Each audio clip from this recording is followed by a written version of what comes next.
Good morning, good morning. Welcome to another edition of Choppin It Up with Ramel. Remember, no notes, straight from the throat. Listen, today is election day, probably a big day for the United States.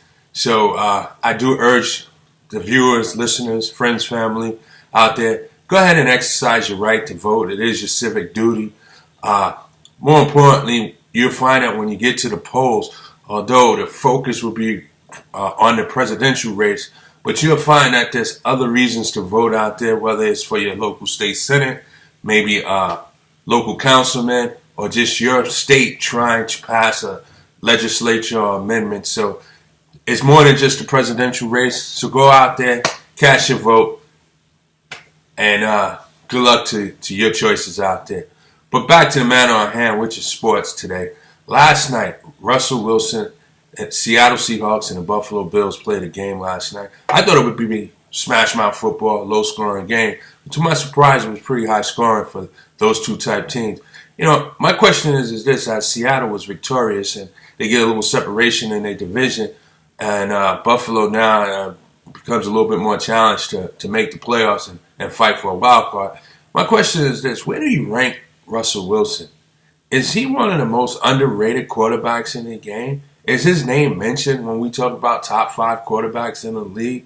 Has anybody enjoyed the success that he's had since he's entered the league? I mean, a lot of times when you speak with people, they think of Russell Wilson as probably the ultimate game manager.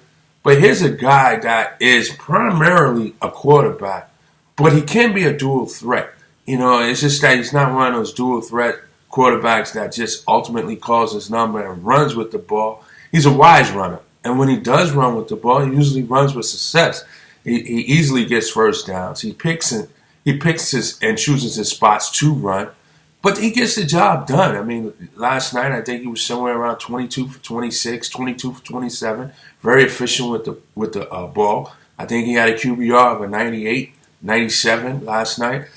His rating was somewhere around 130. He had 2 touchdowns, threw for about 245 yards, and really doesn't have Pro Bowl receivers. Doug Baldwin is a good receiver.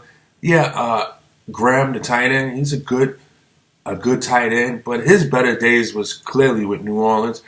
The defense every year, they lose to pieces, but this guy, he still makes Seattle relevant. So, I mean, kudos to him. You know, where do you rank him? Is he a top 5 quarterback in this league? You know, but good win for Seattle. Good game last night. It was very entertaining.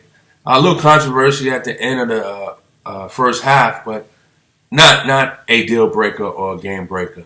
You know, moving along into the Shield, and speaking of quarterback, what's going on with Aaron Rodgers?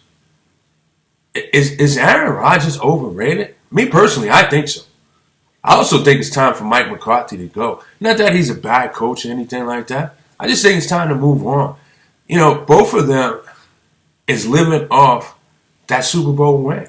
And quite frankly, from that Super Bowl win, they're just going down. You know, yeah, sure, Aaron Rodgers is efficient and one of the most efficient quarterbacks. But what have he done since the Super Bowl? What has he done? In a short time, Russell Wilson has not only gone to the Super Bowl and win, but he's going back to the Super Bowl. I mean, what has Aaron Rodgers done? Eli Manning has 2 Super Bowl rings, 2 trips to the Super Bowl. I mean, what has he done since the Super Bowl?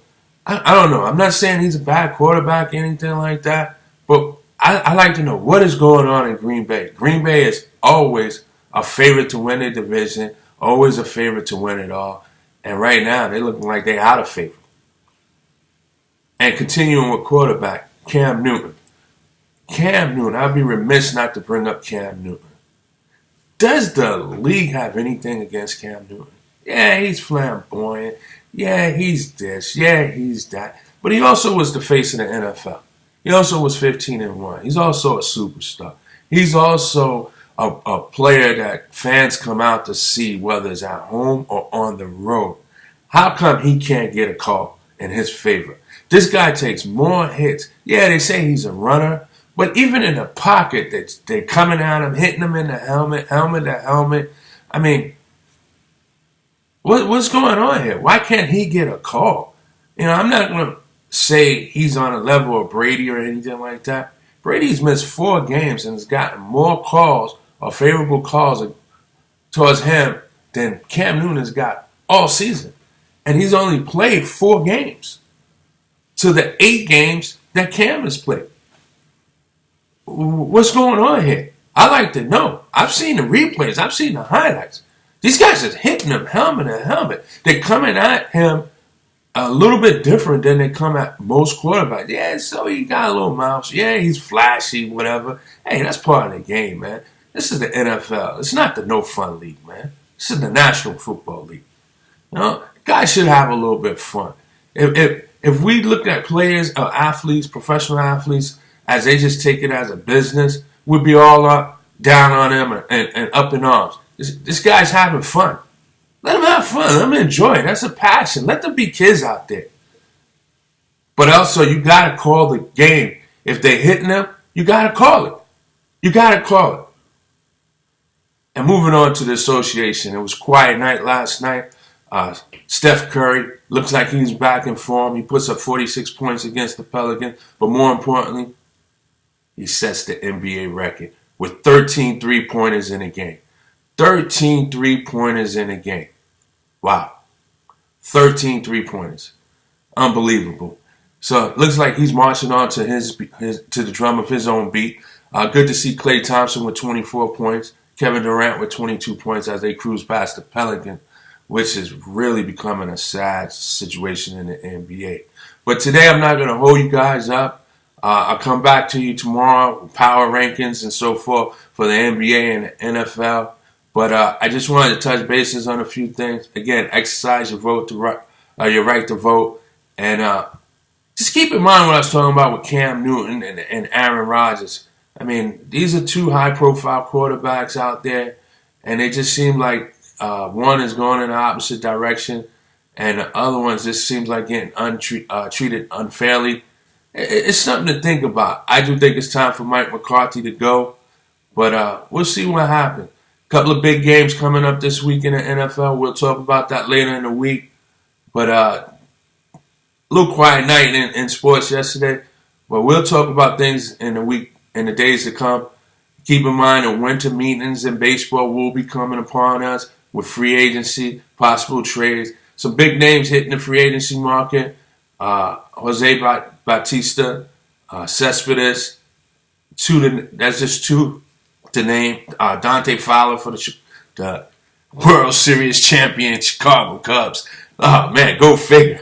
World champion Chicago Cubs. So we got a lot of things to talk about. But again, more importantly, man, let's exercise our right to vote. Have a nice day. I'll see you guys in about 24. Remember, this is Chopping It Up with Ramel. No notes, straight from the throat. Peace and blessings.